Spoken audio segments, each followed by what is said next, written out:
Welcome to another edition of the College Basketball Pub Hub Show, Saturday, December 31st, New Year's Eve, the final day, 2022. Ian Cameron, Conor Mack, we'll have Daby joining us very shortly as well, ready to break down the Saturday slate. We're going to jump right into it because we've got a double-digit number of marquee games, and we will begin with a bunch of games tipping off at noon Eastern.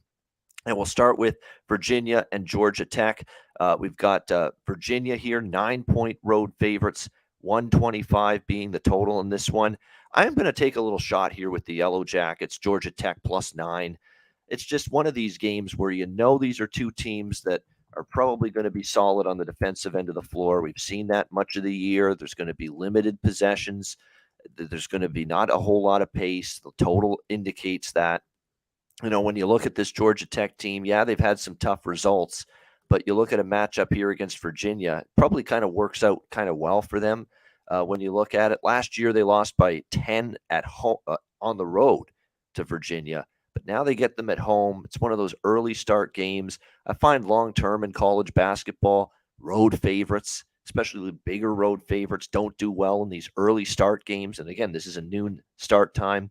And Virginia has not been good from a point spread perspective. That's worth noting as well. 7 straight non-covers for Virginia going into this game.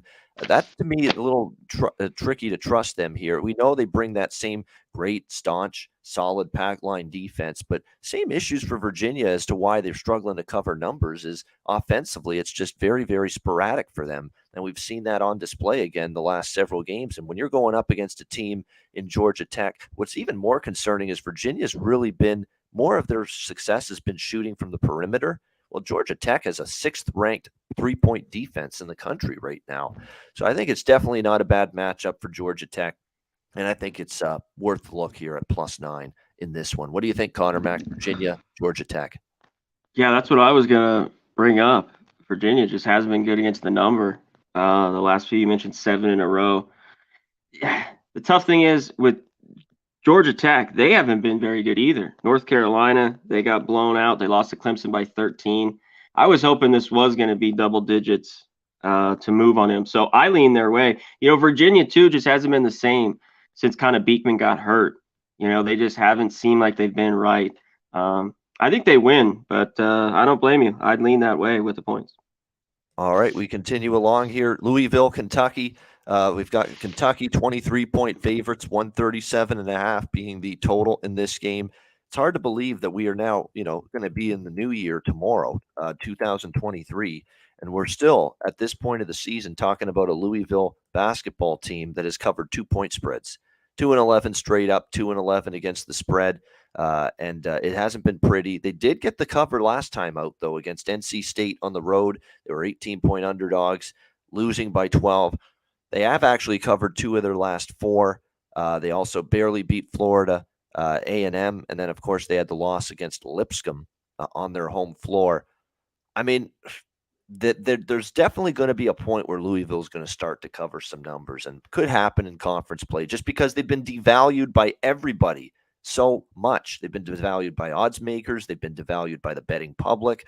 People have washed their hands of this Louisville team that I think at some point they're going to be having some value. Is today going to be that day?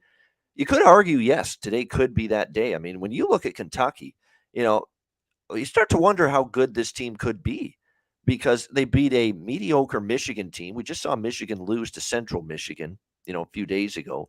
They lost to UCLA in their other step-up game recently, and then they got blown off the floor by Missouri on the road just a few days ago, 89-75, and a horrendous defensive performance by Kentucky.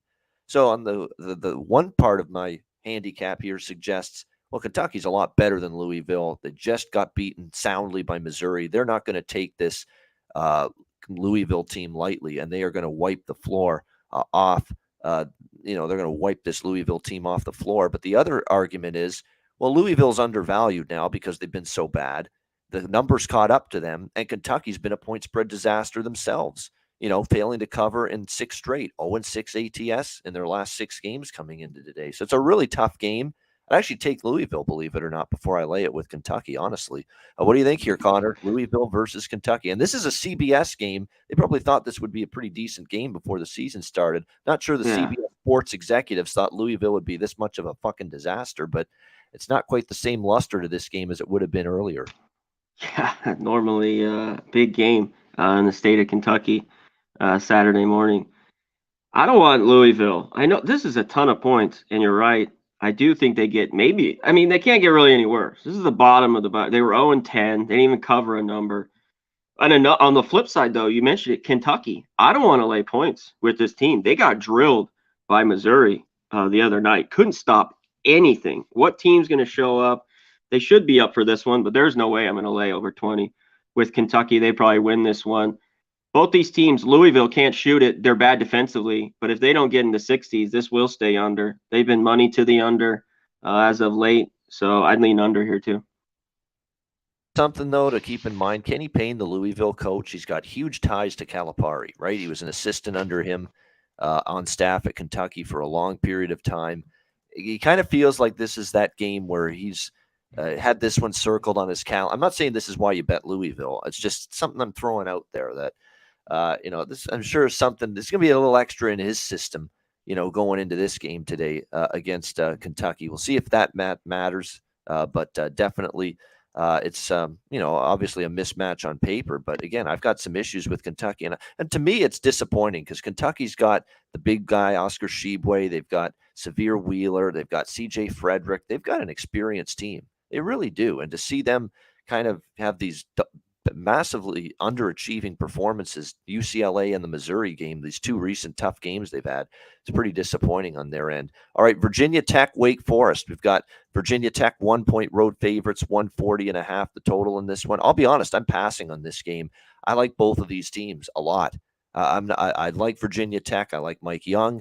I like Wake Forest. I like Steve Forbes. These are two coaches I like. These are two teams I'd rather bet on than bet against. I think I'd give the slight nod to Wake, but then again, Wake is coming off a massive victory against Duke, 81-70. Is that a letdown potential for Wake? And we know they've had some games where Wake has been one of those teams that on their best day, they can beat anybody. And I mean it. They can beat anybody. That's how good they can be. They went to Wisconsin. They beat the Badgers. They beat Duke at home earlier this week. But they're also bad enough that they can blow a 20-point lead to LSU, get ripped by Clemson on the road, and then get crushed by Rutgers. I mean, so they've been all over the map, Wake Forest. But their best game is good enough to beat anybody. And this home floor for Wake Forest has been pretty strong, 7-0 straight up at home this year, Wake Forest. So I guess I'd lean to Wake, but I just would rather not bet against either of these teams because I like them both. What do you think here, C-Mac? Yeah, Virginia Tech has a few injuries in this one. I don't know how big it'll be. I like the over in this one. Wake's been good to the over, and you just mentioned it. If you like Wake, I'm not going to take this team full game. Not right now. I would just go first half. They can jump out, but you're right. Their best game could beat Virginia Tech. I think Tech is a little bit better here. Maybe they can sneak one. Not a huge crowd maybe in this one, like we were talking about the last couple of days with the winter break. So I'm off as well, but I am leaning to this over. I haven't bet it yet, but I'm looking that way. All right. Early game, those overs always pump the brakes a little bit. And I'm telling you what, with these early games too, like in so many of them, there's the odd game that the total actually goes up, but most of them go down. If you like the over, bet it right before the game starts because you're likely going to get a better number. The betting markets really hit these unders in these early games. People see it as an opportunity with the, people aren't, they're not really into it yet. It's going to be a, sterile atmosphere. And they think it's going to show up offensively. So if you like overs in the early games, sometimes it's best to wait till right before opening tip-off. All right, next up, Big East. Actually, we have the Big East in the next two games that we're going to talk about, both of them at noon Eastern, St. John's and Seton Hall. Seton Hall, 3.5-point home favorites, 146 the total in this game. All right, I'm washing my hands at St. John's right now. Seriously, I'm stepping away from this team right now for a period of time, especially on the road, too. They're 0-2 straight up, 0-2 against the spread on the road. And, of course, St. John's, they've had multiple opportunities to step up in class here in Big East play to start, Villanova and Xavier. And, look, I like the way Xavier's playing, but I thought that was a winnable game for St. John's, an experienced team. Villanova, kind of the same thing. You were close with Villanova a couple of times last year. maybe an opportunity to step up, finally beat them, and they shit the bed both times. Could not get the job done. So no St. John's for me now after losing 2 in a row with them against Villanova and Xavier. But do you want to lay points with Seton Hall? They've lost 3 in a row. Providence, Xavier, and Marquette. They are back home here in this game. It's real tough because you've got Seton Hall kind of struggling here a little bit, first year under Shaheen Holloway, and you've got this St. John's team that they've just repeatedly refused to step up, and they're still getting ripped on the defensive end of the basketball court. Makes me think Seton Hall could actually maybe get something going here offensively, and because their defense hasn't been good here in Big East play, not to the level that we've been accustomed to seeing from teams coached by Holloway, and they've struggled at that end. I think the total going up is not a bad way to go. I would prefer over in this early game before I back either side. What do you think here, Conor Mackin? And there's our guy, Daby Cab, our birthday guy earlier this week. Enjoyed a great birthday. We'll get to him in just a second. Am I getting an echo, guys? Yeah. No, you sound great. No, there's a problem. Well, I've changed it since then. Has it gone away, C-Mac, or is it still there? You're good. It's good right now. I don't now. know. Let's hit the chat. It sounds good now, though. Okay, cool. And if I disappear, just so you guys know, I'll make the tickers for us at the bottom. We got a madhouse. I got 2 sick kids, and they keep getting real loud. So it's a madhouse here. But, the card's broken down. It's time to get some money. Let me know if I echo C-Mac so I can fix it. I got You sound good now. You're good now. You're good to go. Good now for sure. Definitely good. Hey, it's New Year's Eve. People have family shit, so it is what it is. Nothing wrong with that. What do you think here, Conor Mac? St. John's and Seton Hall. This is the early start, but I thought this was low. You mentioned Seton Hall defense is good, but St. John's isn't very good defensively, and they've been even worse. They score 80. I thought this was too light. All in all, this was one morning one. I'd still take the over here. And I don't want St. John's. I kind of jumped off. I didn't bet them after that night. I don't want them here either. I'd lean Seton Hall if I were to take a side here. I mean, St. John's, when you look at it, there's only one game that stayed under this total in their last, actually 2 in their last 6 games. And Villanova plays slow, and the other one was New Hampshire, who can't score. So I think definitely the overs is not a bad look here. Daby Cab, what do you think here, the St. John's Seton Hall? I'm in the same with you guys. I haven't bet it. St. John's, their ATS record is 6-8 this season. They run a slow tempo, 199th in adjusted tempo. And Seton Hall, they're ranked just outside top 25 in defense efficiency rating. They're holding opponents to under 29% from deep. I agree. It's Seton Hall or nothing for me here, but I'm not on it. All right, we go on to another Big East game. This one a little bit more of a marquee matchup for sure. This actually could be a really good one here. UConn and Xavier. UConn 2.5-point road favorites, 149.5 being the total in this game. It's been really good for Xavier. I'll give them credit. They've been very impressive, 11-3. Obviously, no one's been more impressive, in my opinion, than UConn. But the number is catching up to UConn, because they were just so dominant, and the power rating just goes through the roof when they're just such a complete team at both ends of the floor. It's been so impressive. Jordan Hawkins just continues to play so well for this UConn squad. They've got Adama Sanogo, the big man, inside-outside balance. They hit the glass. They defend at a high level. I mean, there's nothing not to like with them. But they've been overvalued the last couple. Villanova, Georgetown, double-digit home favorites, and they win. They don't cover in either one. But now they're back in this range where, 2.5-point road favorites, all they have to do essentially is win the game. And there has been nobody better at finding ways to win games than UConn, still undefeated on the season at 14-0. So, now that we're talking 2.5, you could obviously have made the case in the last 2 games. UConn's laying too many points, but now they're just 2.5-point road favorites. I don't really fear this team, and going on the road. So I actually like UConn a little bit here. I'm going to go money line with them. They've played 2 true road games here in the month of December, and man, were they impressive. 22-point blowout win on the road against Butler, and then a 21-point demolition over Florida. Florida's a pretty solid team. And they went to Florida and they won 75-54.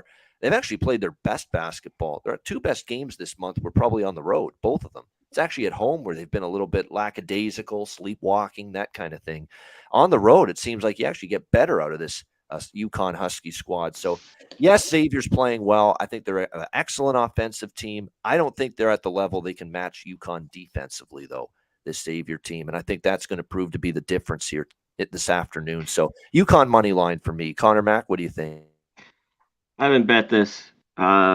I think I'm going to stay off, but how can you not want UConn? This team just keeps winning. It seems like them going on the road is no problem. They don't mind. They don't mind it. The key is you're talking about right here. UConn offensive category is pretty good, 20-40, but Xavier defense, 307 on points per game, 340th 3-point field goal percentage. And on the flip side, Xavier, the good offense, but UConn, top numbers in every category defensively. That's the key in the end. The defense travels, so I'd lean UConn as well a little bit here. Yeah, definitely. I would think that's going to be the difference. There is a discrepancy big time with these two teams in terms of the defensive end of the basketball court, no question. This is Fox Television, by the way. Fox at noon, UConn Xavier, probably a Gus Johnson special. His football season's over, but now his basketball season's just beginning. What do you think here, Daby Cab, UConn and Xavier? Did we get baited in? I don't know. But what I did is I doubled down on it. I took the first half with the spread with UConn, and I took the full game at 2.5. I'm on UConn here. Look, it's like anybody who follows what I do, I do first halves, and I bet marquee matchups and big teams. I know what I do. I know what my numbers are, so I pay attention. And this seems like, one of those spots that might feel a little fishy, but at the end of the day, okay, C-Mac said it. The Huskies, obviously we know all about their offense, putting up 82.9 points per game. That's good for 21st. But their defense, they're only giving up 59.1 points per game. That's 15th in the country. They have one of the best rebounding margins. When you break it down for me, yes, I know that Xavier's good. They're hot as hell right now. They're at home. This is a tough team to go against. This is a tough matchup. But you're giving me a line, like you said, where UConn basically just has to win. And I think UConn's the better basketball team. No, scratch that. I know they're the better basketball team, even if they lose this game. So I doubled down on it first half, full game. That's where I'm at. All right, there we go. First half full game split here for Daby Cab with UConn over Xavier here. All right, Texas Tech and TCU. Also noon Eastern tip-off. TCU 6.5 point home favorites here. 140 is the total in this one. TCU is a damn impressive team. I'm telling you, 11-1. I think this is Jamie Dixon's best squad here with the Horned Frogs. Very impressive with them. And what I like about them is they've pretty much gotten themselves almost back to full health. The only question mark is Micah Peavy for the TCU Horned Frogs. And other than that, though, they've got the majority of their key players back. They did have some injuries earlier this year. Lampkin was banged up. Mike Miles had some injuries. Both of those guys, though, are back now for TCU. It's a very, very good offensive team. They are averaging this season so far 79 points per game. 45.8% shooting, so very good offensive team. What's been very impressive, too, is this is a very solid offensive rebounding team as well. When they miss a shot, they crash the glass, they get a second and third look. That is definitely important here as they match up against Texas Tech. When you look at the Red Raiders, they have also played good basketball. They have lost a couple of games this year only to Creighton and Ohio State on a neutral court. You look at their schedule, though, recently, and it's been very easy streak kind of thing for Texas Tech, and that does concern me a little bit here going into this game. Do I want to lay 6? I mean, Texas Tech is definitely can be a pretty solid defensive team. There's no question about that. Not crazy about where the number is, especially after it went up from 3 to 6. There's been actually a big move toward TCU. I was definitely looking at TCU at -3, 3.5, 4, 6, 6.5. I kind of pumped the brakes, but I'm not looking to step in front of the Horned Frogs. Really good team. And I don't know if Texas Tech's nearly as good this year as they've been the last couple. Mark Adams, good coach, took over for Beard. They had a good team last year. I don't know if this team's nearly as good, though. What do you think here, C-Mac? Yeah, this is stretched out too far, I think, for TCU. They might win this game, but I don't want to lay these points with them. The home team's been good in this rivalry. These teams have played nobody. I get TCU had that win, that tight one against Utah, but Texas Tech, man, these games, they're ugly. I think they've jacked this total up. Texas Tech, 6 or 7 straight overs. I took the under 141 last night. It's come down to 139. I think it's different conference play. It's a little tighter, and this is just way too high. And we get an under. That's where I'd be. I took it last night. Yeah, it probably would be in the 130s if you didn't get this little streak of overs, certainly from the tech side of things. What do you think here, Daby? I like that under. I'm not on either side here because I think you guys are right. I think this number is right on point. I think TCU has flown under the radar this year because of that early loss, and everybody kind of just like instantly turned off on that team. And since then, TCU has been outstanding. They're in the top 40 in both scoring offense and scoring defense. They dominate in the paint. I mean, they're ranking 18th. They rebound well. They're 10th best in assists to turnover ratio. This TCU team's good. I don't know what to say. They're a very good team. I like the under here, and I'd lean TCU. It's just a few too many points for me. All right. Next up. Is PV a go too? He is. I still have a question mark. Yeah. Oh, he's going? Okay. I have right here in front of me that PV and Dombia, I don't know if I said his name right, are both expected to start for this game. No, TCU should be fully healthy. That's something that earlier in the season they weren't, and it wasn't just Peavy. Like I said, Lampkin was banged up, missed a couple games, Miles especially, and he's critical for this team. So definitely, it looks like they're going to have all hands on deck. TCU in this one. Florida State and Duke. Duke 16.5, 17-point home favorites, 143.5 being the total in this one. This is kind of like the Louisville Kentucky game where we know Duke's a superior team. They're at home. They're off a disappointing loss, just like Kentucky is. Will they bounce back? It's definitely a bounce back kind of spot against a team they're capable of beating handily. But Florida State is starting to play a little bit better. Remember that awful start they had, terrible beginning to the season, and they're starting to work out the kinks. Remember, this team was supposed to be pretty solid coming into the year, but they covered the number in defeat against Purdue and Virginia, competitive in those games. They destroyed Louisville, beat up South Carolina upstate. They did have the loss to St. John's where they just got ripped apart defensively. That was disappointing, especially when you see how St. John's has played lately. But they bounced back from that, play Notre Dame at home, and they get a 73-72 win in that game. We'll see how they fare here against Duke. Look at last year's meetings. Duke did win 88-70 here at home against Florida State. I have nothing on the side. I still have a tough time laying this many points here with Duke. Duke has not been great from a point spread perspective. Duke hasn't been great in terms of being a bigger favorite this season. Bellarmine failed to cover 24.5-point favorites. Oregon State failed to cover 21.5-point favorites. Boston College, they won by 16 as 17.5-point favorites. They've not been good as bigger favorites, Duke, but it feels like a bounce back spot. They destroyed Florida State on this Cameron indoor floor last year, 88-70. More than anything, I'm looking at points here. I like over 143.5. I think if I were to bet something in this game, I like the total more than the side over the number for me. Both meetings last year, Florida State, Duke, sailed over the total, by the way. What do you think here, Connor? That's where I think it could go in this one.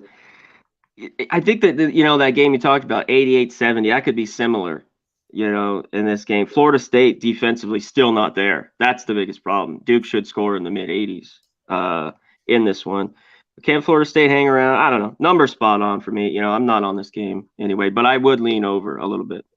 All right, Daby Cab, what do you think? Where I feel like the biggest mismatch on this game is going to be on the glass. Florida State, they're 262nd ranked rebounding team, where you look at Duke and they're 20th. I think Duke's defense is just going to be too much in this game. Duke also does a good job defending the perimeter, 22nd in 3-point defense. 18 points is just a lot. And, like you were talking about with the Kentucky game, you have a motivation factor because they just got their ass smacked by Missouri. We're not really having that same motivation factor here with Duke. So I just don't know if 18 – I think like C-Mac said, we might see the same damn score. It might be right on the line here. So that's not something that I feel like betting. No, I like the over. I'll definitely be on that over, but you're right. I think the side, it's definitely tricky in this one. All right, and by the way, I've been riding these Florida State overs. I think best bet on the show this week, Florida State, Notre Dame. I like the over in that game. It was the best bet on the net profit show. It cashed, so going to go back to the well with that Florida State over trend today against Duke. All right, Texas, Oklahoma, Big 12 action. Texas, 3.5-point road favorites here, 133.5 the total in this game. This one, to me, kind of has that feel to it like I felt about Miami yesterday against Notre Dame. Where that game pissed me off.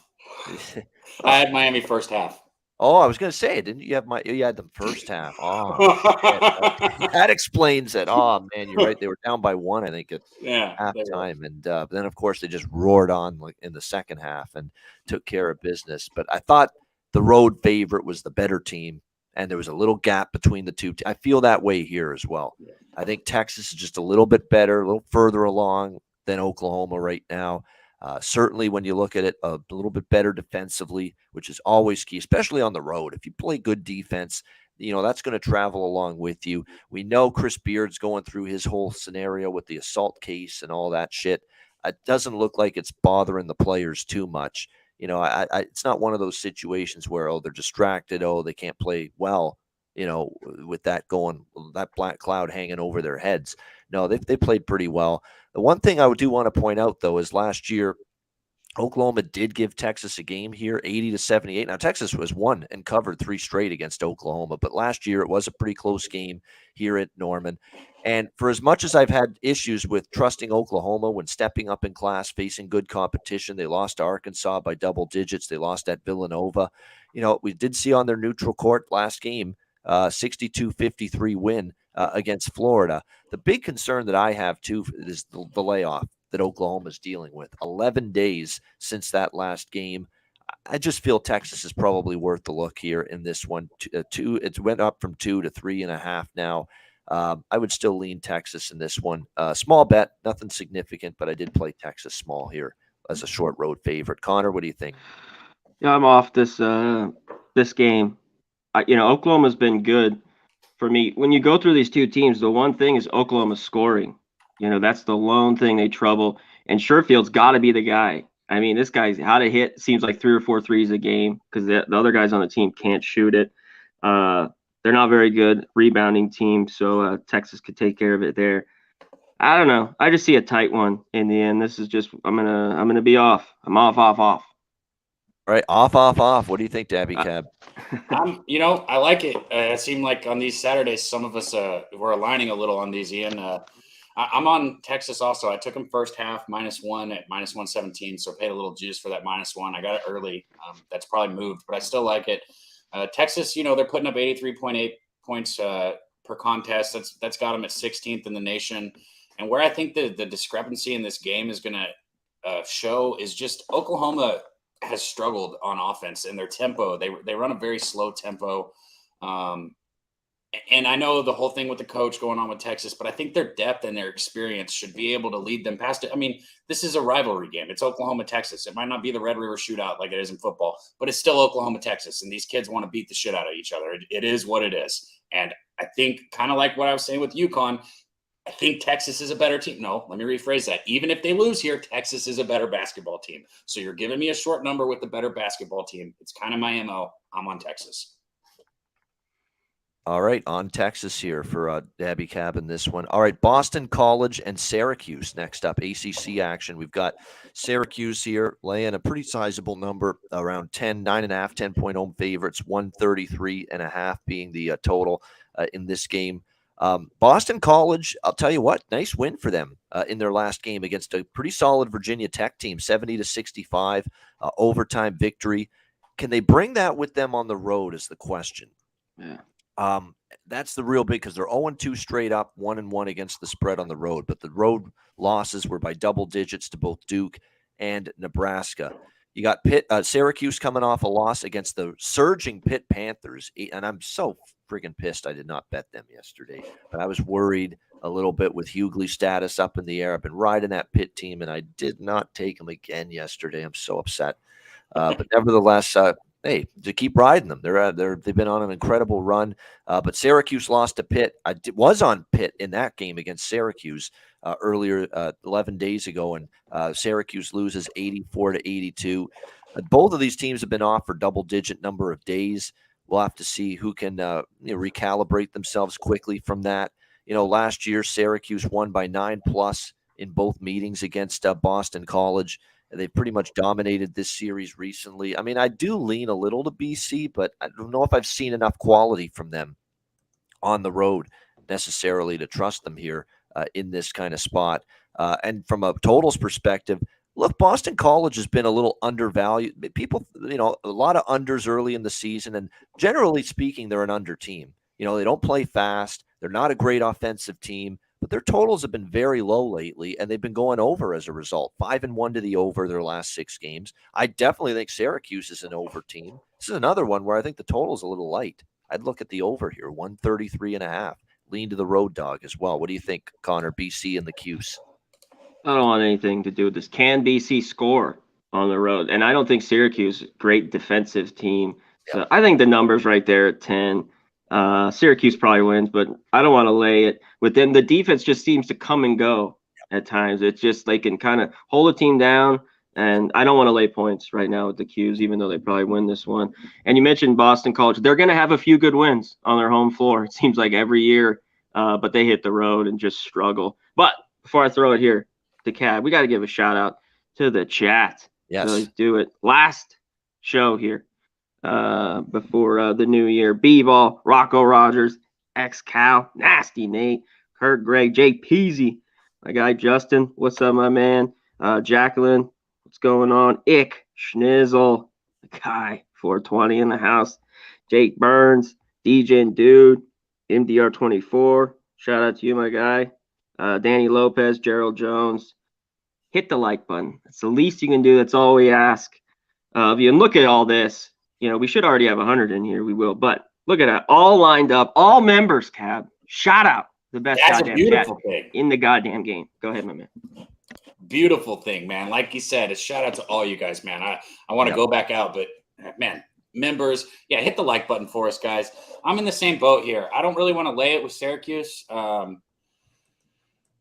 Some trends in this one, though. They're 8-2 ATS, their last 10 meetings with Boston College. Boston College is 2-5 ATS last 7 games. In their last 6 games, Syracuse is 4-2 against the spread, 6-3 their last 9 games. They have also won by 15 points or more in 4 out of their last 5 games, which is important. You want to look at if a team wins by margin if you're going to lay a big spread with them. So they have actually been winning by margin, just not on this game. There's so much better basketball on the card for me. Yeah, and this might be one of them here. Next up, Baylor and Iowa State here in the Big 12. We've got Baylor, 2-point road favorites in this one. Total currently around the it's actually Baylor. It is Baylor, Iowa State. Yeah, and the total right now 132 in this one. I like the home dog here. Honestly, the Cyclones. I do. I don't. I'm ready to bet on this Baylor team not being as good as they've been the last couple of years. I've seen glimpses of it. They've only had one true road game at Marquette, and they got their doors blown off in that game against the Golden Eagles. We know the Hilton Magic, as they call it over the years, Hilton Coliseum in Ames, Iowa. And this Iowa State team, what I like about them is that they've gotten after it defensively all season. And in fact, you look at them, their defensive numbers have been terrific, 9-2 on the season. They've done nothing wrong. They had a bad game at Iowa, okay, and UConn beat them up pretty good. But again, those were on the road at home. This is a team that is very, very tough to beat. And you look at Baylor here, big-time injury concerns. No doubt about that. First of all, you know what they missed too? This guy's been out all season. The big guy, Tchamwa Tchatchoua, you know how important he was inside for them last year. Jonathan Tchamwa Tchatchoua, and he's still out indefinitely. They've missed his presence inside. They're not as tough. They used to be a physical, tough team. I think they're a little soft this year so far. Baylor, LJ Cryer is dealing with a concussion, missed the last game, and he may not play here against Iowa State either. He's one of their better scorers. That's definitely a concern for the Bears if you're going to back them as road favorites here in this game. I think things add up here a little bit for Iowa State, who have covered 4 straight, by the way, head-to-head against Baylor. I think they've got a real shot to win this game. Give me them +2. What do you think here, Conor? I think that's the key. This team's kind of owned Baylor a little bit. They just have the last couple of years. Cryer's too big of a question mark. There's news. I don't know. He's got to go through the protocol. So I haven't bet it, but I look Iowa State here. All right, Daby Cab. Finally one where I'm contrarian here. But yeah, Bears have been down this year. They might not be the same team they've been in years past. That's shown. I thought I got a feeling from what I was reading that Cryer was playing. It is extremely crucial. Like you guys said, I don't have confirmation. I can't say it for sure. I just got the feeling that he was going to be in. I am on Baylor here in the first half. I think that I think the Cyclones are a great team. They won 11 their last 11 games, and all 7 they played this year at home. So they're tough at the house. It's not an easy team to go on the road. But in the first half here, I only have to lay half a point with them. Iowa State's offense is the struggle for me. And the only few times I've faded them this year, I've had success. And I feel like I'm comfortable here with Baylor in the first half. So that's what I got. No doubt. That young freshman for Baylor is great, Keontae George. He's only going to get better, no question. Very impressive. But what I think about Iowa State, though, is, on the offensive end, they've definitely had their issues. They put a lot on the plate of the guy that was with Bonnie's before, St. Bonaventure, Jaron Holmes, for their offense, Iowa State. But I like the way they're defending. Otzelberger's got them buying in at that end of the floor. And you're right, the 4 straight covers against Baylor. So I think this is a tough game for Baylor. We'll see if Iowa State can get it done. The one counter argument to it is, yes, Iowa State's covered 4 straight against Baylor. None of those games, though, they were getting this cheap a price, only 2 points. A lot of those games, they were, 10-point dogs, 8-point dogs, 6-point dogs, not 2. So, you could argue a little value on Baylor, but on the road, they were just terrible the one time. We've seen them in a true road game, and Iowa State's got that magic at home, undefeated here on this floor. So for those reasons, I like Iowa State, but should be a really good game. Arizona State, as we go out to the Pac-12 here. Territorial Cup, the basketball version of it. Arizona, 5.5-point road favorites, 155.5 the total. I really don't try to bet against Arizona. I really don't. I think they're an excellent team, but I think they've got their hands full today with Arizona State. I lean Arizona State, but I just love Arizona and watching them too much. I don't want to cheer against them with my money, and there's enough opportunities to make money. I love this Arizona team, watching them play. I don't feel like, hey, I've got other spots on the card I can bet. I don't need to go against Arizona because I like watching them so much, even though this could be a spot to do it, because Arizona State has been very impressive as well so far this year. And this is maybe the best I've seen out of a Bobby Hurley coach team defensively for them. They're also 6-0 at home, and they're catching, 5.5 here as home underdogs. And let's be honest, when it comes to Utah, this team's only played once in a true road environment, and they didn't fare well in it. 81-66 loss at Utah earlier this season for Arizona. That being said, weapons galore. I think Kirk Reese has taken such a huge step forward at the point guard spot for this team. They've got Tubelis and Ballo, the great bigs in the paint. Courtney Ramey, a great scorer, transferring in from Texas. Just a loaded offensive team. Inside, outside, perimeter firepower, inside scoring, inside production. They got everything right now, Arizona. But can they go on the road against a quality foe and get the job done? Again, the only time we have seen evidence of Arizona playing on the road was at Utah, and they got ambushed in that game. And Arizona State, is no pushover. They played solid defense. And the Sun Devils are on a 19-7 run to the under. So as much as I usually like Arizona games, backing them, looking at the over, I'd pump the brakes here a little bit on the over today, especially with this total being in the mid-150s for this game. So I'm not involved in it, but I lean a little Sun Devils and a little under. What do you think here, Conor? I thought the total was just a little bit too high. And, they gave up 97 to San Francisco. That seemed like a long time ago. It kind of was. That was over about 10 days ago. So how did they bounce back? Seemed like they just made every shot to San Francisco on that one. Talented teams, Arizona. You got to take it on the road, and you got to win. So you got to show it. So for me, I haven't bet it, but I'd look Arizona State before I take Arizona. I got to see it first. And they one game, like you talked about in Utah, they got whipped. So when they're a great team, they'll go in there and win by 10 or more. We'll see if they can get it done today in a rivalry game. Yeah, we'll see about that. They better have that defense going, because the one thing about the Sun Devils is the offense can be a little spotty. This is actually one rare season where they're better defensively than offensively, Arizona State. And usually it's been the reverse. What do you think here, Daby Cab? Yeah, this is some of the numbers here. Wildcats, they're putting up 90.2 points per game. That's second in the nation. They're grabbing 41.7 rebounds. That's 8th. They're second in the nation in assists with 20.8 per game. This Arizona offense is electric. Arizona State's been a lot better. But what we saw against San Francisco sure looked a lot like Arizona State of old. I mean, they still look better, but there there were some holes in it, and I've paid close attention to this Arizona State team, and I feel like they've definitely gotten better, but they haven't turned the corner that I think people think they have turned quite yet. I don't feel like they played good defense this year, but this Arizona team is not the teams that they've been going against for defense, and this is going to be a rivalry game. It's going to be high intense atmosphere. Arizona's already won 4 games over ranked opponents. It's not like they're playing nobodies. Arizona's been battle tested this year. I don't think the Sun Devils defense is going to be able to do enough to even keep them in the game. I took Arizona -2.5 here in the first half. All right, we've got Marquette, Villanova in the Big East. Villanova 3-point home favorites, 144 the total. Villanova's rounding into form after a little bit of a sluggish earlier part of the season, 5-1 in their last 6. Gave UConn a battle.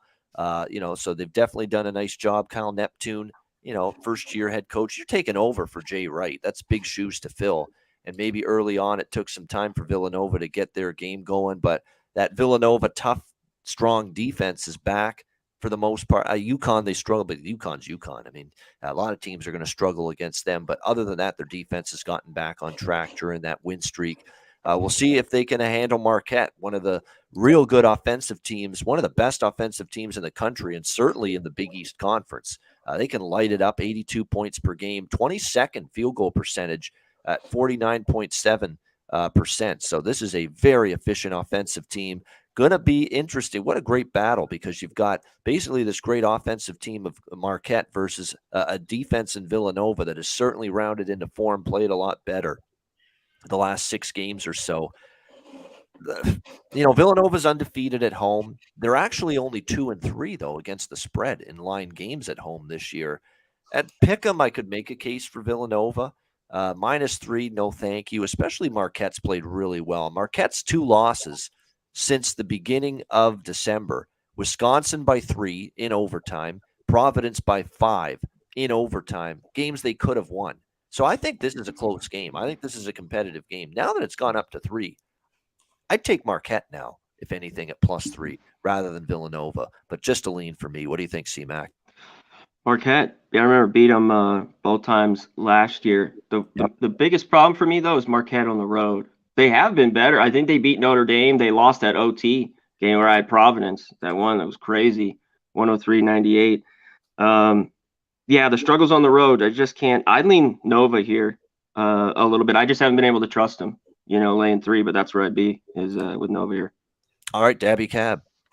Yeah, and what's crazy, too, is so I like to piggyback on what C-Mac's saying right there. Their struggles on the road have been defensively also. They're giving up, over 72 points per game defense. And, we like to say defense travels. Well, when your problem on the road is defense, that's not something I want a part of. So yeah, I get it with the 3 points here. I kind of could see it because it's getting a little big, but I'm off this game. This is probably one of the toughest games sidewise to cap on the card, in my opinion. Yeah, it is. It's tricky. I agree with that. What do you think next up here? Oklahoma State and Kansas. Kansas 10-point home favorites, 138.5 being the total in this one. I mean, Kansas, they've had times this year where they've looked extremely, extremely impressive.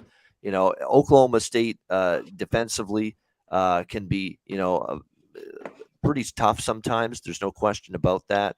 But Oklahoma State offensively, could be a little bit of a hard challenge for them here, trying to score consistently, facing this Kansas team. Kansas has had some real impressive performances at home. I still remember just recently against Indiana, just took apart the Hoosiers here on this home floor. We'll see if they can have that kind of success here once again today, taking on Oklahoma State. 7-0 they are here at Fog Allen Fieldhouse this year. Oklahoma State, you look at their results. They played UConn on the road. They lost by 10. They did beat Wichita State on the road. They lost at a neutral court to Virginia Tech, but they've definitely had a couple of results that have been solid. But facing this Kansas team here at Fog Allen could be difficult. I mean, you start to look at what they've done here on the home floor. They just dismantled Seton Hall, dismantled Indiana in 2 of their tougher home games recently. It's probably a lean to the favorite for me, Kansas here, -10. Just not a game I'm probably going to get involved with sidewise or totals wise, but definitely going to probably look toward the home favorite, lean that way in this one. Maybe the under as well, because you look at last year's meetings, we got 137 and 138 in those two games. This total's around 139. And I just don't know how much offensively Oklahoma State is going to contribute or how much success they're going to have. I think it could be tough for points for them to come by. So lean to the favorite, lean to the under. Connor, what do you think? That's the problem with they're on the road, their offense with Oklahoma State. What are you going to get? They don't shoot it well. So I just can't back them. You know, that you mentioned they were right about on the number. I believe it was a push in that UConn game. Well, it was close. But to me, this is Kansas. If they're heads on straight, I think they cover in this one. So that's my lean here. And don't be fooled by some of the results for Oklahoma State in terms of scoring. 91 against Oklahoma, shit defense. 82 against DePaul, shit defense. Tulsa, 82, bad team defensively. 878 against Prairie View, big deal. 81 against Texas A&M Commerce in their last game. I mean, those have been look at the teams where it's either been a good team or a good defensive team. Wichita, 59. Virginia Tech, they score 65. UConn, they score 64. It's those are the UCF. They only score 56. So the teams that are defensive minded or better teams, they haven't been able to score consistently. Oklahoma State. What do you think here, Daby Cab? Yeah, on these numbers that we're talking about, they're just hitting 32.5% of their threes. And another thing that's a problem with this Oklahoma State offense is they're turning the ball over 21% of the time. So more than 21% of their possessions, they're turning the ball over, which is, that's going to be a problem here. I'm not laying this many points with Kansas because Oklahoma State's what they're going to do defensively is a lot like what Tennessee does. A lot of their defensive scheme is going to be kind of like Tennessee's, and we saw what Tennessee did to Kansas. Now, I'm not saying I think Oklahoma State is about to beat Kansas. I don't think that. I'm just saying 10.5 might be too many points, especially for a Kansas team that I know is getting respect in the market right now. There's nobody disrespecting this team. Exactly. Just a question of value. All right, UCF and Houston. Next up, we've got Houston here, double-digit chalk, 16, 120.5 being the total in this game. Talk about a team that is definitely getting respect in the betting markets. That is indeed the Houston Cougars. And Houston, this is tough because this feels like a lot of points. UCF's not chopped liver, and they're a very solid defensive team. And they're not one of those teams that loses by big margins. They really don't. They keep games fairly competitive for the most part. I mean, their biggest margin of defeat this year is 3 points. And against Miami, they lost by 2. Missouri, they lost by 2. This feels like too many points to me. I certainly lean to the dog here with UC. And I love Houston. You know that. Everybody does. But we're talking about a big number here. You're not playing McNeese State and Tulsa anymore. You're playing a little bit better team here. You did beat Virginia, but again, by 8. You had the loss to Alabama. I know they've had some games where they've dismantled teams, but any team that's been decent, it's been close. I mean, this St. Mary's game was close. The Virginia game was a single-digit margin. Kent State was a single-digit margin early this season. Now, the issue is Houston has covered 5 straight against UCF. UCF's had a hard time matching up with That's what I was going to bring up. They've gotten their ass whipped. But it's a different year. And I think that's true. UCF's really, really playing stingy defensively to the point where 16 is appealing to me. It is going to be a small bet. Is it something I'm overly strong about ever going against Houston? No, but you're getting this line, in my opinion, should be closer to 12 or 13. It shouldn't be 16 with UCF's defensive prowess. So I'm going to take a small shot here, UCF plus 16. What do you think here, Conor? Yeah, I'm going to stay off. We're all over Houston last game. First half, took care of full game. Yeah, it's right there. These wins are 18, 15, 16, like we mentioned the last few years. I think they're a little bit better, like you mentioned, UCF, and they could cover. It's just one I'm going to stay off today. Again, they've been in every game. They haven't had no indications of being a team that's been blown out, UCF. So hopefully that's look at this total. This could stay under too, especially if Houston struggles to score, which they can at times against some teams' defenses. So that's true. That'll help you. What do you think here, Daby Cab? Yeah, I'm not on Houston's been a team I bet a lot this year, and I'm not on Houston here, which should say a lot. I'm not actually betting the other side, but I'm not on Houston here. UCF, the one thing with the one thing with them is they're only putting up 69.8 points per game. That's 231st in the country. And we know what Houston's defense is. So can they score? That's the question. If UCF is able to score, like C-Mac said, Houston has their offense isn't the best. They have droughts where they can't score. What Houston does is they create turnovers, they attack the glass, they play defense. So if UCF's able to score today, I think it'll be a good game. If not, Houston runs away with it. So we'll see. New Mexico, Wyoming here in the Mountain West. Wyoming, or New Mexico rather, 2-point road favorites in this one. Total 144 in this game. I mean, I'm just waiting for Wyoming to get their shit together because I think this team should be better than they are, but I just haven't seen it yet. They are at home, though, where they're 4-2. They do have a winning home record. There is some talk that Graham Ike might be back tonight, or this afternoon, rather, and make his season debut. That explains why Wyoming is taking money in this game. And he's massive in terms of importance to this basketball team. They haven't had him all year, and here he is, maybe ready to make his season debut and his return here this afternoon against New Mexico. If he does play, I'm very interested in Wyoming because he's that much of an important cog to them. And I think they need him back at this point, and he'd be a spark for them to get them going in the right direction. But I'm waiting on that to be official. That being said, I do lean Wyoming. I mean, New Mexico on the road. Let's see if they can do what they've been doing at the Pit, where they've been pretty solid. They are playing some really good basketball, no question, 13-0. But I think it's telling that this undefeated team laying a short number on the road, and all the money's pouring in on Wyoming here so far in the early going. Tells me upset alert maybe here in this, especially if Ike comes back. So definitely leaning Wyoming, but I'm waiting to see if he indeed is in for the Cowboys. What do you think here, Conor? I don't think he's coming back. That'd be great if he did, because I thought he wasn't going to be back till next week. This is the problem with New Mexico now from the Pit, just playing so well. Now they go to the road. Can they get it done against a Wyoming team who's just been not very good, inconsistent, flat? You know, Maldonado's been all right. This guy's been there for 5 years, but he hasn't been great. Just a tough one for me. But one thing I would here is New Mexico over, and this is lined too low, I believe, at 145. So I'd be on the over here. Yeah, I agree with that. The over's worth a look. What do you think here, Daby? New Mexico, they've been one of the better scoring teams in the country, ranking 8th in scoring. They're excellent from deep. They're ranking 51st in three-point shooting. They play fast. They protect the ball. They're 33rd in rebounding. I mean, this team's been, great for what it's worth, but how are they going to step away from home and play? I don't know. I actually do kind of lean with New Mexico here, but I'm off this. I want to see him on the road here. I want to see him get away. They had an electric crowd at home too. I will give them credit for that. And it's hard. Sometimes it's hard to pull away from something that maybe your program's not used to with like a momentum and fans like that. So. All right, next up, and stay in the Mountain West with this next game, actually. San Diego State and UNLV. Go, fight, win, cover, for that matter. We've got San Diego State, 4-point road favorites, 137.5 the total in this one. There's a big opportunity here for UNLV. And look, they've played some excellent basketball for the most part this season.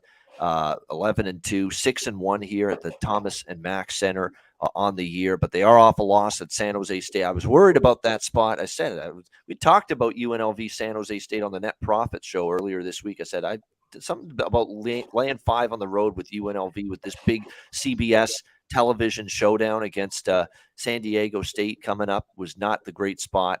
Now this might be the time to back UNLV as 4-point dogs. That being said, they've really had some tough times with San Diego State. I can't deny that. They lost by 9, by 7, and by 25 the last 3 times they played the Aztecs. It's been a bad matchup. It's difficult to overcome that series history. Like I could only look at the UNLV side here, +4. They've been great at home this year, but I don't know if I can overcome the issues they've had against San Diego State. And the issues have been scoring. I mean, their offense has completely not worked against Brian Dutcher's defense, UNLV, the last 3 times they played them. And that's concerning for me. For UNLV, the key is obviously you got to lock in on Bradley. He's an outstanding player for the Aztecs. Keep him, in under wraps. Mensah's an outstanding player, not only offensively, but defensively as well for San Diego State, no question. They're definitely a better team. Their defense is a lot better. I find they've improved at that end of the floor big time under Kevin Kruger here, the son of Lon for UNLV. I think they're ready based on that improved defense to match up because in the past, in these recent meetings, and I just talked about it, San Diego State's dominated them. A lot of it is because UNLV's had a bad defensive team. They've not been great at that end of the floor. They've really picked it up on defense. And if they've picked it up to the level I think they have, and they've shown it much of the season, I think they can compete with the Aztecs for the first time in a while today. So, yes, I am going to probably back UNLV in some form. I don't think it's going to be a massive play for me, but I like them in a bounce back spot. This is the game they probably had circled. UNLV +4. I know they've had a tough recent history with the Aztecs, but I think this is their spot to at least take this game down to the wire and give San Diego State a tough game. What do you think here, C-Mac? Hey, that defense is playing a lot better early on. You can't, 75 to San Jose State on the road is not good. No. But I think this is the game they were looking a little bit ahead to.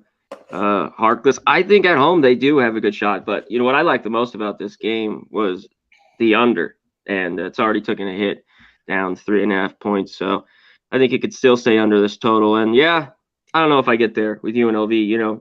Ton of cash here in San Diego State. They kicked their ass. You're right. The last few years, this went 3.5 to 4 everywhere. So this is a wait and see for me on the side. No game in the last 4 head-to-head meetings for San Diego State and UNLV has exceeded 135 total points. So I understand why they're betting it under, no doubt. What do you think here, Daby Cab? I think fuck you, Dave, in the chat. No, I'm just kidding. He said best looking crew in sports analysis and Cab too. But no. One thing these teams both are, man, is they're balanced, which is fun to see. The Aztecs, they're 100th in scoring offense and 75th in scoring defense. And then you look on the other side, UNLV, I mean, they've been great on both sides too. 98th in scoring offense, 57th in scoring defense. I lean with both you guys here. They're 6-1 at home this season. Their only loss coming by just 1 point to a good San Francisco team. I mean, I like the San Francisco team this year. And UNLV played them great. I think this is a chance for them to finally get some fucking payback on somebody that they haven't been able to in a long time. So that I like UNLV, maybe even on money line here. All right, liking UNLV plus the points and maybe even the money line for Daby Cab here. All right, Utah and Stanford as we go to the Pac-12 for this next matchup. It is Utah-Stanford. We've got Stanford here currently. Where are we here? There we are, 3-point home favorites, 134 the total in this game. I got to admit, after what I saw in that meltdown for Stanford the other night against Colorado, I'm not laying 3 with Stanford. I'm not doing that. That was hard to watch. I mean, they were not in control, but they led a lot of that game against Colorado. They let it slip away late. When you look at the win against Loyola Chicago was good, but really outside of that, name the really quality win Stanford has had this year. You really can't do that. Look, Utah took care of business against Cal. Can't score. We talked about that on the show on Thursday, how that team just can't score. Utah lost to TCU at home, 75-71. Lost at BYU. So they've had some questionable results, but I think you match up these two teams roster-wise and talent-wise, it's very difficult to say, hey, let's give Stanford an edge. And Utah has covered, by the way, 5 of the last 7 head-to-head meetings. This is a road dog play for me. I like Utah here +3. I'm done trusting Stanford to beat anybody of quality. What do you think here, Conor? Yeah, I don't want Stanford either. I didn't want them the other night, and they blew it there at the end. I couldn't get a bucket. I like the under a little bit better. Utah's defense has come to play this year. So I think if you like Utah on the points, you lean a little bit under here. All right, Daby Cab. Yeah, I mean, we're talking about a team. I know how bad California is. I know how bad they are. But the fact that Utah only gave up 18 points in the first half of that game, this defense is outstanding. And just a lot of fun to watch play too. I think that this is a situation here where we look at where your mismatch is going to be is The Utes defense, they're holding opponents to a field goal percentage of 35.7%, where the Cardinals, they're only 148th with 43% of shots against them going in. Utah does struggle to score sometimes, but I don't think that they're going to have too much of a struggle scoring here, and I know that their defense is going to show up, so I can only look at Utah. Next up, as we continue along here, Pepperdine, Gonzaga, a little West Coast Conference action here. Gonzaga 21-point home favorites, 160. I like the over a lot here. I mean, it's a high total, but Pepperdine's going to play fast. That's the thing. Pepperdine's going to play the style Gonzaga loves to play. I mean, both of these teams are transition-based teams. You're going to get lots of possessions, lots of points, lots of up and down play. I like the over. As far as the side goes, not a strong opinion. It's a lot of points to be giving Pepperdine. They can be capable. Although I'll be honest, with the amount of talent this team has, they've also not been immune to laying some clunkers and laying some eggs, Pepperdine, as well. And it's been disappointing at times. So I don't know if I trust them enough to take the 21 with them. Kind of lean that way, but I like the over more. I think we see it into the 160s here. What do you think here, C-Mac? A Gonzaga game, and I won't be involved with. It seems like I don't bet many of these Gonzaga games. I think there's a shit ton of points. Pepperdine can't stop anything. But you mentioned the clunkers that they have. It still have these 3 or 4, and even this year they're going to hang around. And they've even done against Gonzaga in the few years past. And they were talented a little bit on offense if they can stroke it. But I don't want them here. I'm off. All right, Daby Cab. I'm not on this game. I'll just say that, Gonzaga, like when you're looking at a spread like this, the way that they're going to push the pace, it's just, of course they can cover it. Will they? That's your big question. They're going to push the pace here. They've been great. 7-game winning streak right now. They've turned it around since they struggled a little bit early on in the season, putting up 85.1 points per game, shooting 51.9 from the field. It's Gonzaga. But yeah, I'm not laying this many points. So. Well, now it's cruise control for them. Conference-y in that conference, it's just they're going to win probably or lose one game or whatever, and we'll see you in the tournament. Yeah, right. Exactly. They know that too. Yeah, exactly. That's the thing. Gonzaga is going to be a tough team to handicap in conference play because they could always name their score, but they know that all they got to do is win the game, and they could have these games where they kind of go through the motions. So you're right. I'd be betting more totals in Gonzaga games really than sides. All right, West Virginia, Kansas State, Big 12 action. We've got Kansas State 1-point home favorites, 141.5 being the total in this game. Kansas State's definitely been one of the early season, I guess, surprises. They've definitely played a lot better than I thought coming into the season. 11-1, they're 7-0 at home. This team. But West Virginia's been impressive too. They're 10-2. They're starting to rev up. They had a great win against UAB, blew out Buffalo. The only losses against Purdue and Xavier, excellent teams. Kansas State on the flip side, for them, their schedule has been a lot lighter. I mean, they lost at Butler 76-64 earlier this season. And when you look at some of their other results, they beat Cal. Yeah, they beat Rhode Island. They beat Nevada in overtime, beat LSU, but really doesn't hold a candle to some of the teams and the caliber of non-conference schedule that West Virginia's played. So while I've been impressed with Kansas, I'm not looking to go against Kansas State, but there's a reason why they're only 1-point favorites here. There's some, I think, belief out there. West Virginia is the more battle-tested team and the better team. See if that plays out here. I'm passing the game. I think it's a tough one. Kansas State's been too good at home to go against, but I kind of feel West Virginia might slightly be the better team. What do you think here, C-Mac? I think so too. And yeah, it looks like Matthews is a go. I mean, if you like West Virginia, wait on that news, and he looks like he's gonna play. I always thought this team, K-State, play this kind of pretty easy schedule. They'll go 10-1, and it could be tough for them in conference.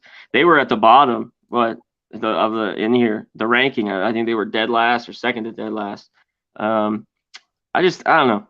You know what? I want to see more of West Virginia too. Can this team really score the way they've been scoring in some of these games? So it'll get going in conference. So this is just one. Watch it. Good stuff. All right, Daby Cab. So yeah, this is going to be a good game, man. The Mountaineers, they're 10-2, 7-5 against the spread this year. Their offense is prolific. led by their senior guard Johnson. He had 18 against Stony Brook last game. You know, you look at the different rankings. They're 24 in the AP top 25 poll. They're 11 in the NCAA net rankings, 21st in KenPom. So they're up there everywhere. Their offense is putting up 112.8 points per 100 possessions. That's good for 22nd in the nation on 55% shooting from inside the arc. So that's, like I said, that's outstanding. Kansas State, they've been good too. 11-1 this year, 8-4 against the spread. They're riding a 5-game winning streak right now. They just broke a 3-game against the spread streak in their last game that they lost. They didn't lose, excuse me. They didn't cover the 16-point spread in their last game, but they had covered 3 in a row before that. These teams it almost feels like a coin flip, but yeah, I'd lean West Virginia also. I think they're just the better team. I think their offense gets it done for them, but I have not bet this one. All right, St. Mary's and Santa Clara, another West Coast Conference matchup here. St. Mary's 6-point road favorites, 134.5 the total in this game. What a classic matchup we have here of a pretty solid offensive team versus obviously a terrific defensive team, that being St. Mary's. Santa Clara, a solid offensive team. We'll see what is going to win out here in this game between these two. On the flip side, you've got St. Mary's, who, this season, very impressive in terms of both ends of the floor. St. Mary's coming off a destruction over San Diego, beat Wyoming pretty handily before that, bouncing back from a home loss to Colorado State, 62-60 a couple of times ago. Now they're going on they have not, believe it or not, faced a true road game yet this year, St. Mary's. This will be a first for them. All their previous games away from Moraga, California, their little gym there, they have been neutral court games. They have not faced a true road game yet. We'll see if they are ready for the challenge. Last year, they had their hands full with Santa Clara, this St. Mary's team. And if you actually go back the last 4 meetings since 2021, you had a Santa Clara win by 2, you had a Santa Clara win by 5, and a St. Mary's win by 3. There's only one of those games where St. Mary's has won by more than this margin. And Santa Clara is 5-1 ATS the last 6 head-to-head meetings against St. Mary's. Combine that with the fact that as much as I'm impressed with the Gales defense, they can go into droughts offensively, and this is their first true road game of the year. I'm taking the home dog here. Give me the Santa Clara Bronx here, +6. Herb Sendek's done a nice job with this team. I think it's a competitive game. Santa Clara has definitely had given St. Mary's some matchup issues in recent years. What do you think here, Daby? Man, you said it right here too. I usually don't look into past matchups too much, but 0-6 and 0-6-1 ATS the last 7 matchups here. It's just, how can you not look at something like that, right? Man, both these teams have been good. St. Mary's 9-5 against the spread, 11-4 on the season. They struggled from the free throw line in the last game, but they didn't stop them against San Diego. They still outscored them, played a great game. They're putting up 108.7 points per 100 possessions right now. That's good for 56 in the nation. They're making 7.7 threes per game. That's, above average there. They're shooting from 3-point range at 37.3% clip. That's good for 58th in the nation. They've been good. On the other side, Santa Clara 7-8 against the spread, 13-3 straight up. A couple of their last games have given me a little bit cause for concerns, but they're still putting up 105 points per possession, per 100 possessions, which is 101st in the country. They make 8.3 or 8.4 threes per game. These teams are really evenly matched. I agree. You get a home dog here. I don't hate it at all. All right, we got 2 games left here. Oregon State, as we go to the Pac-12 for this one. We've got Oregon 14-point home favorites, 132 the total in this game. Oregon's been an interesting team, to say the least, this year. They're 7-6, and that's a perfect illustration of where they should be. They've been up and down. They've been all over the map. I mean, they look like they're rounding into form. They give UCLA a tough game. They beat Villanova. They beat Nevada, win and cover. Beat Portland, win and cover. And then they have that head scratcher last time out against Utah Valley. 12-point home favorites. They lose outright, 77-72. So what are you going to get from Oregon here in this game against Oregon State? Beavers, the Beavers, I find when they play better competition, you get their best. Duke, they lost by 3. Florida, they covered as double-digit dogs. At USC, 14-point dogs, they lose by a point. There's been a pattern with Oregon State and Wayne Tinkle's team here, is that they've stepped up and they've played well in their games against better competition. Maybe that happens here. I definitely lean with the 14 points here with the Oregon State Beavers. Connor Mack, what do you think here? Basketball version of the Civil War. Yeah, one thing though with Oregon State, they struggle to score. I mean, I think you look under here. And on the flip side, Oregon's just too inconsistent, up and down. I don't know what I'm going to get. I think this number is too big, but I lean under, and yeah, the points. I'm going to wait on this game. Some of these late games I still got to get to. There's so many fucking games today. Exactly. To get through. Yeah, exactly. They got the whole day still ahead of you before we get to this game. We're down to the last two games, both of them late at night. What do you think here, Daby Cab? This chat, man. I hate this Oregon basketball team. I've said it before. There's not a lot of teams that you're ever going to hear me say I hate, because I'm not a fan. All I care about is my money and a good game. I cannot stand this Oregon basketball team, probably because they fuck me every time I bet on them for the past 2 or 3 years. But I just don't like them. But you look in some of the trends here. Oregon is 5-2 ATS their last 7 games overall. 6-3 their last 9 against Oregon State. The Beavers are 1-3 their last 4 overall. 14.5 is a lot of points. I think maybe if you're going to take Oregon State here, take them early, because I think they should at least keep it close early in the game. I can't. Like I said, I don't look into Oregon games too much because I can't stand this team. So I'm gonna leave it at that. Nothing wrong with that. All right, the final game of our marquee games, and then we'll get to games on the card and on the board that we like that we haven't talked about. Last game, Portland and BYU, another West Coast Conference game. BYU 9-point home favorites, 150.5 the total in this one. I like Portland. I do. I've liked this coach, Shante Legans. I've liked what he's done with this breathing new life into a program that's been terrible really for the large part of the few years before he took over. You know, when you look at what they've got, they got Alden Applewhite, Tyler Robertson, 2 outstanding scorers, and they've also got some other guys that can put the ball in the basket. They're just really, the ball movement's good. They get good shots. You know, they've not played well their last few games. I get it, but I think this is an opportunity for them here against a BYU team that, look, BYU's 2-7 against the spread laying points this year. Okay, BYU has been a very bad favorite.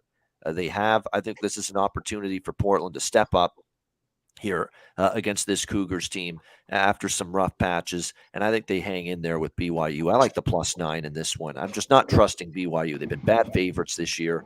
I like Portland +9. I like the over too. The total's getting bet up as we speak, 149.5 up to 151 now in some spots. I agree with the move. I think we'll see points in this game. Connor Mack, Portland, BYU. Let's touch on the total. All of a sudden, though, BYU, couple unders there. You know, strange in the Pacific game, 69-49, and the Weber State. Portland's kind of hit the skids. I know they had to deal with some injuries. I need way more with them here today, even though I like this Pilots team going back to last year. We rode them. So, yeah, I'm off. All right. What do you think, Daby Cab? I'll tell you this for the Pilots.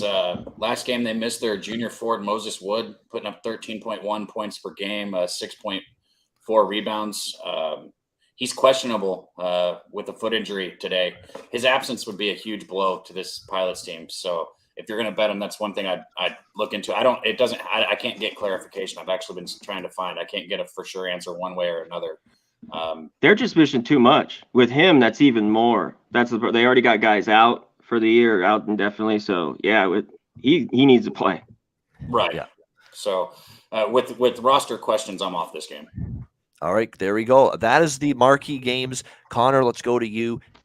Still a lot of games, obviously, we haven't talked. We're not going to get to every game. We're going to wrap up the show in about 10 minutes. That way we could give Daby Cab time. Because when's your live bet stream today? We're doing, since there's no UFC, we're doing the TCU Michigan game. Okay, so you actually, it's not a noon live bet stream for Daby Cab today. It's actually going to be for TCU Michigan, the first of the 2 college football playoff semifinals. And we will give you some opinions on the college football bowl games and the semifinals actually on this show before we wrap it up as well. Anything that we like. But Connor, any college basketball, any games on the board that we have not talked about yet that you like? Yeah, I thought this should have been a pick 'em or maybe even them favored. I think Davidson get +4. I got it last night. It's 3.5 at home. I'm going to take money line. I think they win as well. +145. I don't trust Dayton. Dayton on the road, they can't score. They're dealing with some injuries with Elvis. I agree. Davidson. I'm all over it. I thought this was a wrong line last night. Let me hit through the totals. You did the Seton Hall St. John's over, which I liked. Towson, Charleston over 142. I like Arlington, Stephen F. Austin under 135. App State, Southern Miss under 133. East Carolina, Wichita. I might be on the under there, but East Carolina, take the 8. They keep it close. And I'm looking at Montana State, Eastern Washington over. That's it. There we go. Good stuff. Anything for you, Cabby, that we have not talked about? No, I got shit. I got like, I know this isn't a lot. You're a for some marquee people. game guy, like the big games, the big teams. So we pretty much hit every one of those. So it's not a surprise. And I've got 7 bets already today, 2 that I'm close to pulling the trigger on. That's a lot for me. So yeah, no, nothing else for me. All right, I'm going to go rapid fire through mine. Games we have not talked about. Charleston Towson over. I'm just going to go rapid fire. There's too many games here to go into in-depth analysis. I like the over in St. Louis, St. Joe's as well. Sanford Citadel.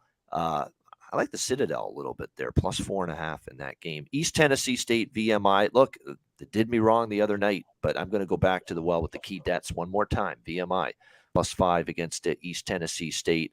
What else have we got here? Let me just see here, going down the list. Chattanooga, I like Chattanooga. I just think they're a better basketball team than Mercer. I think they can go on the road and win that game. So I like the Mocs of Chattanooga in that one. James Madison, Marshall, I really like the over there, but everybody else and his brother does as well, because that total opened 156. It's up to 160 now. But again, 2 teams that will play at a blistering pace. I think you'll see a lot of points there, James Madison and Marshall. Nevada and Air Force, I kind of lean Air Force. Whenever they're getting points at home, that's always interesting. They got it done for me against San Diego State earlier this week. They're nails on a chalkboard team to play against. I think as a home dog, they might be worth a look there against Nevada in that game. What else have we got here? Richmond, George Mason. That one I kind of like George Mason. Laying 3.5 is a little tricky, but I don't trust Richmond fully on the road. I think that's not a bad look there toward George Mason. What else have we got going on down the list here? Oral Roberts, Denver.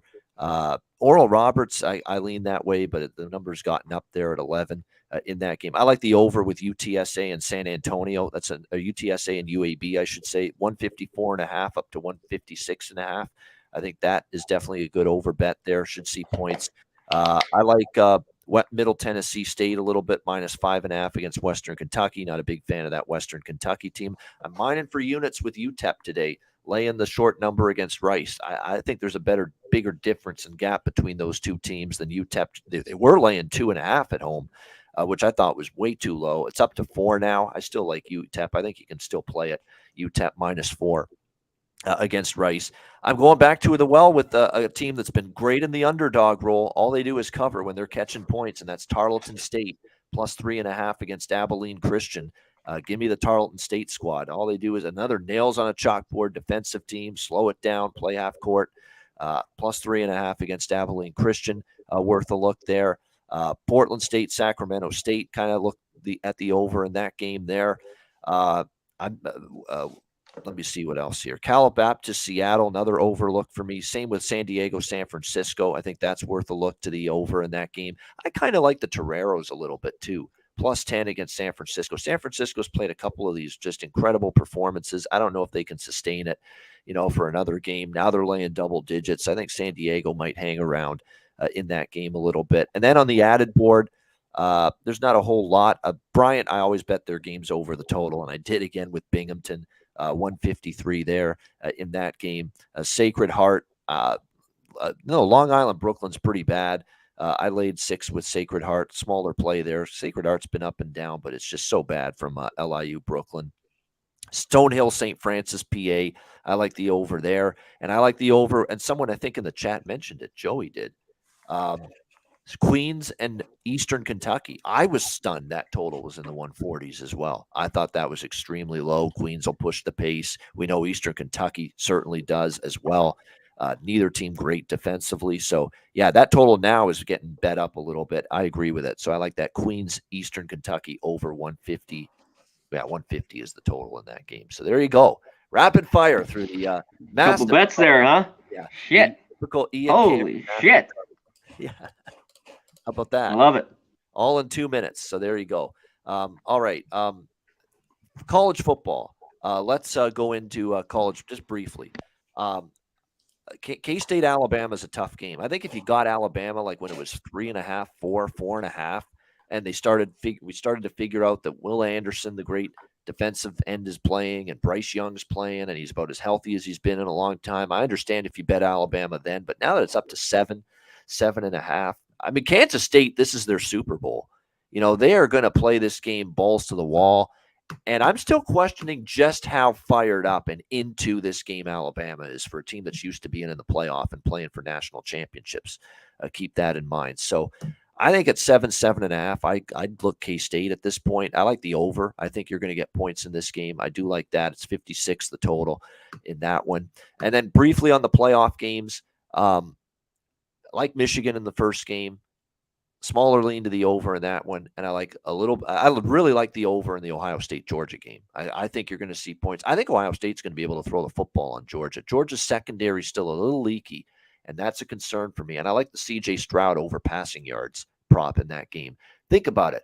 I think he can make hay against that Georgia secondary. That's their one little area of weakness on defense. And even if they struggle, and they struggle early in the game, and Georgia takes the lead, and Ohio State falls behind, then they're going to have to throw anyway.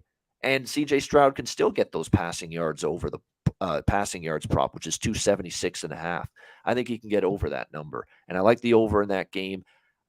The number's right where it should be. I mean, it's hard for me at less than 7 to go against Georgia, but at the same time, I think they're going to be able to pass the ball on Georgia a little bit. Stroud and those great receivers, Marvin Harrison and Egbuka and company. I think they're going to be able to have success in that one. Connor Mack, any of the bowl games, 2 playoff games, what do you like in there? That's just everyone's pounding Georgia in this line. I see 5.5, fives even popping up. Now this line dropping. I think there's points there, but yeah, K-State, Alabama. I think Alabama's defense, I think can get shredded a little bit, but Young's in there. I think there is points. We talked about Iowa, Kentucky. I'd only be on the under those teams. I don't know how. I mean, I know it's 32, but that's where I'd be. These games too. You're a live bet. These are the only game in town, going on for these at night. So I'll be live betting these. Yeah, no doubt about that. Daby Cat, I know you might want to save the TCU Michigan analysis for your live bet stream, or you can talk about it now. It's up to you. Well, and I actually don't have a bet in TCU Michigan yet, because some of the times, I'm not going to hold myself back from betting if I really like something. But when we go into these live bet streams, it's almost better for me not to have a bet so that I am quicker to pull the trigger. Because, if I'm sitting on a first half bet or something and we're halfway through the second quarter, I'm not making a bet until I see what happens with my first half bet. But, for this Alabama game, I get it. I understand the love for K-State. They've got nobody opting out. You look at Alabama, they got like 15 people transferring and opting out.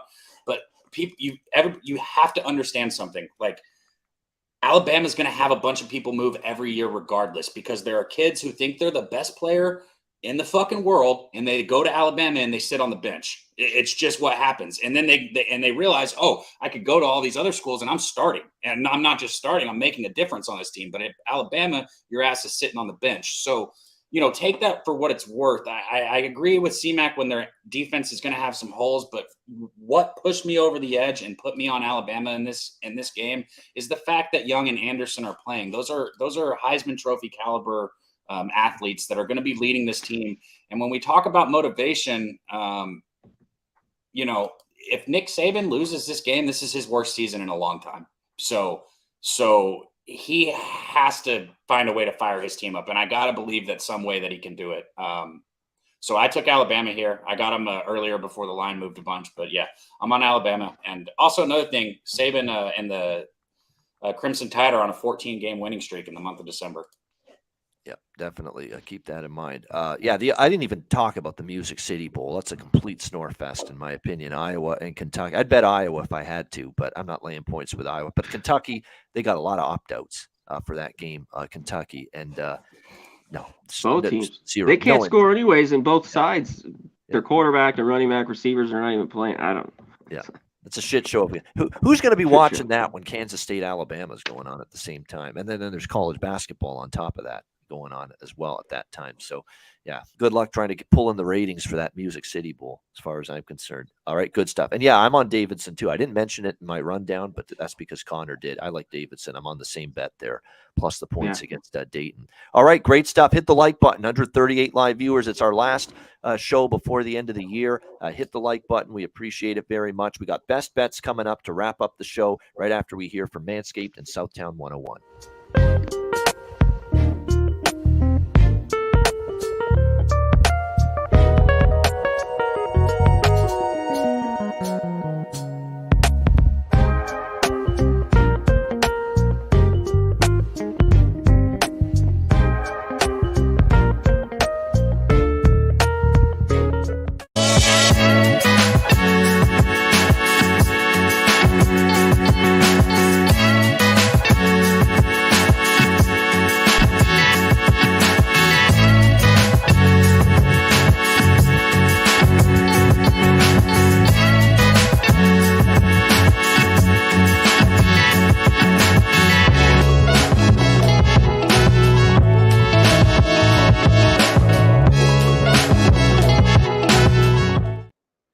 All right, Southtown 101. When you're in San Antonio, Texas, stop in. Great food, drinks, live music, DJs, karaoke, Southtown 101, and manscaped.com. 20% off and free shipping using the promo code Pub Sports. All right, best bets to wrap up this edition of the Pub Hub College Basketball Show. Conor Mack, we'll start with you. Best bet or best bets? Just gave it Davidson. I gave it out plus 3.5. I got 4. I'm on money line as well, plus 145. I think they went outright. The other one, Texas Tech TCU. I just can't give out 141. I'm on the under there. There are 138s. That's about as low as I go. But I'm on the under 141 there. That's it. There we go for Conor Mack. Best bets. Daby Cab, best bet. Let's get it. We got to keep this thing rolling because we've been hot on these best bets on Saturday, guys. UConn in the first game. You can take them first half or full game. I bet both. I got first half half a point at minus 113. I got full game minus 2.5 even. So next one, I'm gonna give you guys 3, even though that was kind of 2. Arizona minus 2.5 first half against Arizona State. I'm on that one. And then Texas first half minus 1 against Oklahoma. So those are my 3 or 4, however you want to call it. But let's get it. All right. There we go. Good stuff. Multiple best bets here for Daby Cab in this Saturday card. My best, I'm going to give you 2. I really do like Iowa State plus 2 against Baylor. I think they're going to get the job done. I like the way they're playing at home. Baylor showed me nothing on the road yet. I'm going to go with that as one of my best bets. The other one, I'm going to go with Florida State and Duke over 143.5. I've been talking about these Florida State overs. They've been cashing for me. Both meetings last year, the Noles and the Blue Devils went over. So there you go, Florida State, Duke over 143.5. So a couple best bets for me here on this Saturday edition of the College Basketball Pub Hub Show. That's a wrap. Thanks to everyone for joining us. Don't forget about Daby Cab's live stream later today for the first college football playoff semifinal, TCU Michigan in the Fiesta Bowl. And it will be a fiesta on the live bet stream if you tune in and join Daby Cab later this afternoon. Thanks to everyone in the chat. Hit the like button. For Conor Mack, Daby Cab, I'm Ian Cameron. Have a great Saturday. Enjoy everything. College basketball, the college football bowl games, the playoffs, hockey, NHL, NBA, whatever you're watching and betting. Hit the like button on the way out. Good luck. Hit the like button. Happy New Year to the Pub Sports fam. All the best in 2023, and we will see you on the other side in 2023. You've been watching another edition of the College Basketball Pub Hub Show presented by Pub Sports Radio.